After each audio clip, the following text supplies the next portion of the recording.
आज जो हमने टॉपिक डिस्कस करना है वो है आइसोमरिज्म। तो आइसोमरिज्म क्या होता है कि कंपाउंड हैविंग क्या चीज़ compound having same molecular formula but different structural formula और प्रॉपर्टीज़ उसकी क्या होगी, डिफरेंट होगी। स्ट्रक्चरल फार्मूला भी डिफरेंट होगा और प्रॉपर्टीज़ भी डिफरेंट होगी, लेकिन उसका मॉलिक्यूलर फार्मूला क्या होगा, सेम होगा। तो ऐसे जो कंपाउंड होते हैं उनको हम क्या कहते हैं, आइसोमर्स कहते हैं। और इस फिनोमिना को this phenomena is called phenomena is called isomerism. ठीक है जी। तो इस फिनोमिना को क्या कहते हैं, हम आइसोमेरिज्म कहते हैं। कि मतलब मॉलिक्यूलर फार्मूला उसका सेम होगा लेकिन स्ट्रक्चरल फार्मूला क्या हो जाएगा, उसका डिफरेंट हो जाएगा। तो आगे हम देखते हैं कि आइसोमेरिज्म कहाँ कहाँ पाई जा सकती है।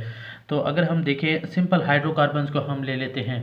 तो हाइड्रोकार्बन्स के अंदर अगर हम देखें, हाइड्रोकार्बन्स में हम ले लेते हैं अल्केन्स को।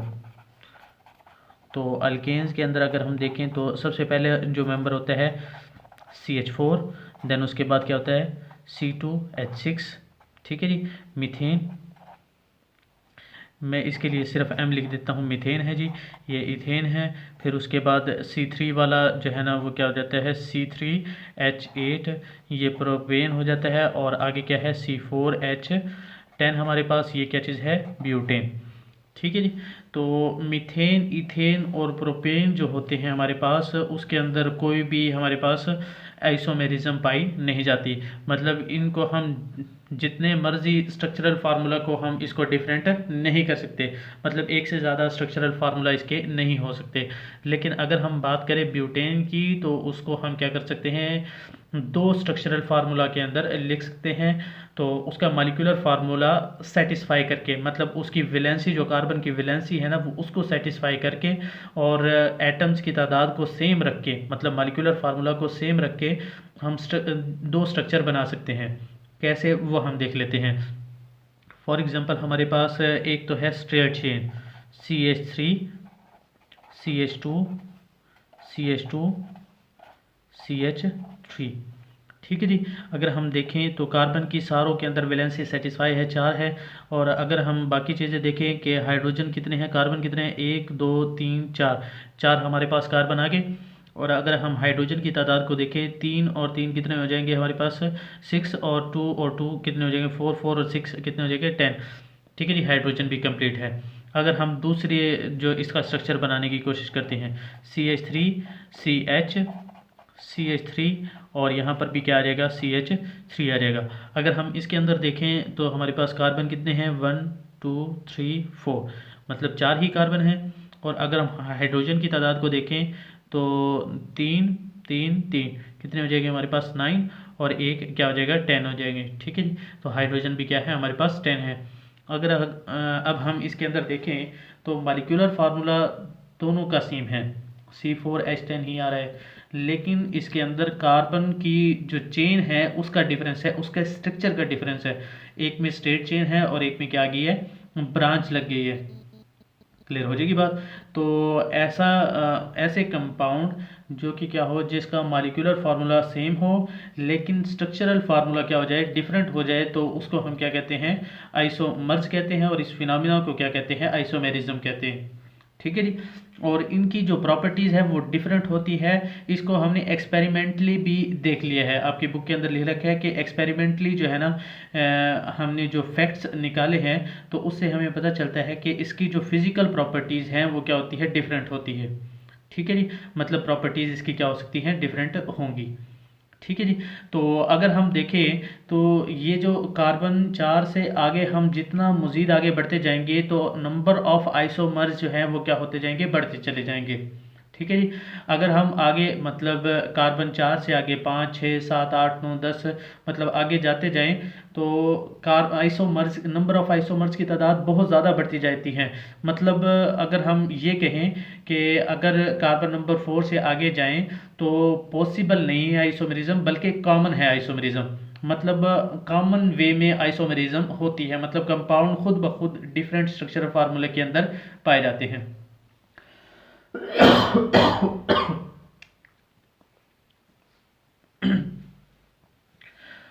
मतलब कंपाउंड जो है वो डिफरेंट स्ट्रक्चरल फार्मूला के अंदर पाए जाते हैं, ये तो लिख लिया। अच्छा, अगर हम बात करते हैं कि कार्बन 30 की, ठीक है जी, तो कार्बन 30 का उसने लिख रखा है कि हमारे पास मिलियंस बिलियंस के अंदर जो है ना वो क्या होते हैं, इसके नंबर ऑफ आइसोमर्स होते हैं, मतलब डिफरेंट स्ट्रक्चर फार्मूला वाले होते हैं हमारे पास, ठीक है जी, इतने सारे इसके आइसोमर्स बन जाएंगे। आगे हमारे पास आइसोमर्स की क्या है, टाइप्स है। तो आइसोमर्स की टाइप्स को अगर हम देखें तो दो टाइप्स हैं हमारे पास, स्ट्रक्चरल आइसोमरिज्म, स्ट्रक्चरल आइसोमेरिज्म, और दूसरी जो है ना वो क्या है हमारे पास, ज्योमेट्रिकल आइसोमेरिज्म, ठीक है जी। स्ट्रक्चरल आइसोमेरिज्म कौन सी होती है और ज्योमेट्रिकल आइसोमेरिज्म कौन सी होती है। स्ट्रक्चरल आइसोमेरिज्म वो जिसके अंदर क्या होगा कि जो आइसोमर जो मौजूद हैं डिफरेंट स्ट्रक्चर्स की वजह से, उनकी अरेंजमेंट की वजह से जो आइसोमेरिज्म आएगी वो कौन सी होगी, हमारे पास स्ट्रक्चरल आइसोमेरिज्म होगी।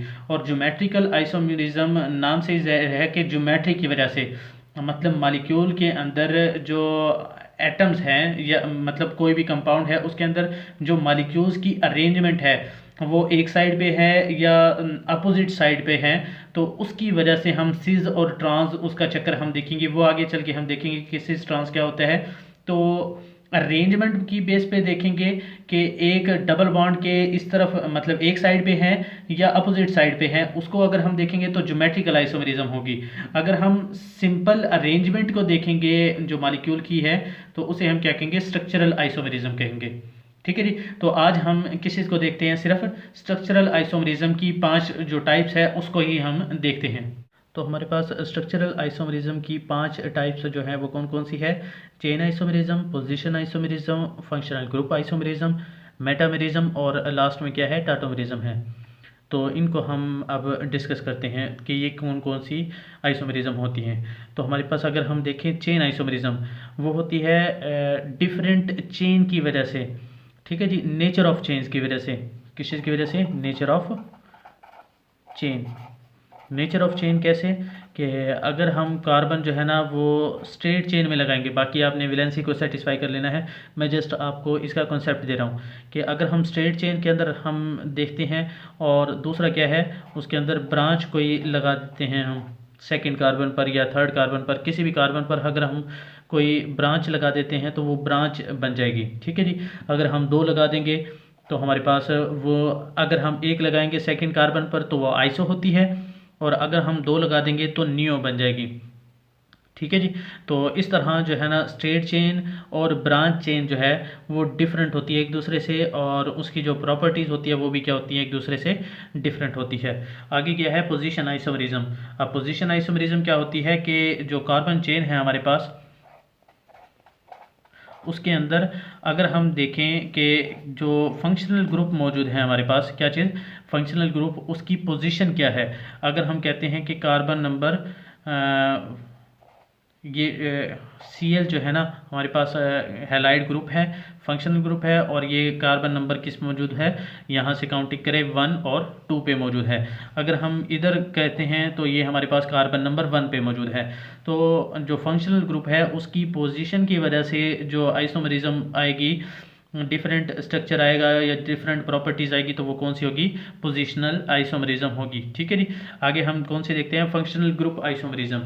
तो फंक्शनल ग्रुप आइसोमेरिज्म क्या होगी कि 2 मॉलिक्यूल जिसके जो मॉलिक्यूलर फार्मूला है वो क्या होगा, same but different functional group हो गए, ठीक है जी। आगे हम देख लेते हैं कि वो क्या होता है। फॉर एग्जांपल हमारे पास एथेनॉल है C2H5 और क्या आ गया हमारे पास, OH आ गया, ठीक है जी, C2H5OH आ गया है। अगर हम देखें CH3O CH3, अब इसके अंदर अगर हम देखें तो यहाँ पर एक कार्बन, यहाँ पर भी एक कार्बन, 2 कार्बन हो गए और 2 ही कार्बन है हमारे पास। अगर हम हाइड्रोजन को देखें 3 और 3 कितने हो गए, 6, तो यहाँ पर भी 5 और 1 कितना है, 6 ही हाइड्रोजन है। और अगर हम ऑक्सीजन को देखें तो 1 ऑक्सीजन है, यहाँ पर भी क्या है, 1 ऑक्सीजन है। मतलब अगर हम देखें तो हमारे पास मॉलिक्यूलर फार्मूला क्या है, दोनों का सेम है, लेकिन फंक्शनल ग्रुप ही चेंज है। मतलब इसके अंदर अल्कोहल का ग्रुप है और इसके अंदर ईथर का ग्रुप है, ठीक है जी। तो फंक्शनल ग्रुप के चेंज होने की वजह से, लेकिन मॉलिक्यूलर फार्मूला सेम होने की वजह से जो आइसोमरिज्म आएगी वो कौन सी होगी, फंक्शनल ग्रुप आइसोमरिज्म होगी। ठीक है जी। और इसमें भी जो फिजिकल प्रॉपर्टीज़ है और इसके अंदर केमिकल प्रॉपर्टीज़ भी क्या होगी, डिफरेंट होगी। मेटामरिज्म क्या होती है, मतलब कोई भी हमारे पास फंक्शनल ग्रुप है उसके इर्द गिर्द जो कार्बन नंबर्स जो है ना वो डिफरेंट होते हैं। फॉर एग्जांपल हम कहते हैं कि हमारे पास ईथर का ग्रुप है, इसके इस तरफ क्या मौजूद है, CH3, और इस तरफ क्या मौजूद है हमारे पास, इथाइल ग्रुप है, और यहाँ पर भी हमारे पास क्या मौजूद है, CH2CH3 इथाइल ग्रुप ही मौजूद है। ठीक है जी। दोनों तरफ क्या है, C2H5, और यहाँ पर भी C2H5 इथाइल ग्रुप मौजूद है दोनों ईथर में। और यहाँ पर अगर हम देखें CH3O, CH2 और CH3। अब मैंने किया क्या है कि यहाँ पर हमारे पास दो कार्बन इधर थे, दो कार्बन इधर थे, लेकिन मैंने क्या है कि ये जो कार्बन है इसको इधर शिफ्ट कर दिया, मतलब इधर 3 कार्बन हो गए हैं और यहाँ पर सिर्फ एक कार्बन रह गया है, लेकिन इसका जो मॉलिक्यूलर फार्मूला है वो सेम है। अगर हम इसको देखें तो मॉलिक्यूलर फार्मूला क्या है, 1 2 3 4, 4 कार्बन है, और यहाँ पर भी 1 2 3 4 कार्बन है। हाइड्रोजन को काउंट करें, 3 2 2 और 3 3 3 6 हो जाएंगे, और 2 2 4 4 और 6 10 हो जाएंगे। यहाँ पर भी अगर हम देखें 3 2 2 और 3 है हमारे पास, 3 3 6 और 2 2 कितने हो जाएंगे, 4 4 और 6 10 हो जाएंगे, और ऑक्सीजन भी एक एक है, मतलब मॉलिक्यूलर फार्मूला सेम है। ठीक है जी। लेकिन जो फंक्शनल ग्रुप है उसके इर्द गिर्द जो कार्बन के जो नंबर्स हैं, कार्बन की जो तादाद है वो क्या होगी, ये डिफरेंट होगी, जिसकी वजह से एक आइसोमरिज्म आई है, वो कौन सी है, मेटामरिज्म। क्लियर हो जाएगी बात। लास्ट में जो हमारे पास रह गई है वो कौन सी है, टाटोमरिज्म। टाटोमरिज्म जो होती है वो क्या होती है, प्रोटॉन जो है हमारे पास, प्रोटॉन के शिफ्ट की वजह से, प्रोटॉन शिफ्ट की वजह से जो आइसोमरिज्म आती है वो क्या होती है, टाटोमरिज्म होती है। तो इसके अंदर क्या होता है, दोनों ग्रुप मौजूद होते हैं हमारे पास एसिड का ग्रुप भी मौजूद होता है और बेस का ग्रुप भी मौजूद होता है। फॉर एग्जांपल हम कहते हैं कि एक अमाइनो एसिड ले लेते हैं हमारे पास, यहाँ पर उसके एक HN2 अमाइनो ग्रुप लगा हुआ है अमाइनो एसिड के अंदर, और एक कार्बोक्सिलिक एसिड है और यहाँ पर अल्काइल है। ठीक है जी। तो ये क्या करेगा, क्या ये जो हाइड्रोजन है ये इसको शिफ्ट कर देगा। ठीक है जी। जब ये शिफ्ट करेगा तो ये नेगेटिव बन जाएगा और ये CH3 पॉजिटिव बन जाएगा। ठीक है जी। तो हाइड्रोजन जो है ना, इसने प्रोटॉन जो है ना इसने शिफ्ट किया है, जिसकी वजह से एक नया स्ट्रक्चर वजूद में आ जाएगा, इसको हम ज्विटर आयन कहेंगे। ठीक है जी। तो ऐसा आयन जिसके अंदर नेगेटिव और पॉजिटिव दोनों लेकिन अलग अलग मालिक्यूल पर मौजूद होते हैं और एक ही मालिक्यूल के अंदर मौजूद है, तो इसको हम ज्विटर आयन कहते हैं। तो इस तरह के जो स्ट्रक्चर होते हैं ना, तो उसको हम ज्विटर आयन कहते हैं, और इस तरह के जो मुख्तलिफ स्ट्रक्चर आएंगे उसको हम क्या कहेंगे, टाटोमरिज्म कहेंगे। ठीक है जी। इस फिनोमेना को क्या कहेंगे, टाटोमरिज्म कहेंगे। तो हमारे पास 5 है, कौन कौन से, chain isomerism, position isomerism, functional group isomerism, metamerism, और लास्ट में क्या है, टाटोमरिज्म। चेन आइसोमरिज्म चेन की जो नेचर है उस पर डिपेंड करता है, पोजीशन आइसोमरिज्म फंक्शनल ग्रुप की पोजीशन पे डिपेंड करता है, functional group isomerism functional group पर ही डिपेंड करता है कि कौन सा फंक्शनल ग्रुप है, मतलब मॉलिक्यूलर फार्मूला सेम होगा। मेटाबॉलिज्म के अंदर देखें तो फंक्शनल ग्रुप के इर्द गिर्द जो कार्बन नंबर है वो कितने हैं उस पर डिपेंड करता है। और टाटोमरिज्म किस वजह से आता है कि प्रोटॉन का शिफ्ट होता है एक ही मॉलिक्यूल के अंदर, तो उसकी वजह से ये वजूद में आता है। क्लियर हो जाएगी बात। तो आगे हम जो अगला लेक्चर आएगा उसके अंदर हम ज्योमेट्रिकल आइसोमरिज्म है उसको स्टडी करेंगे। तब तक के लिए अल्लाह हाफिज़।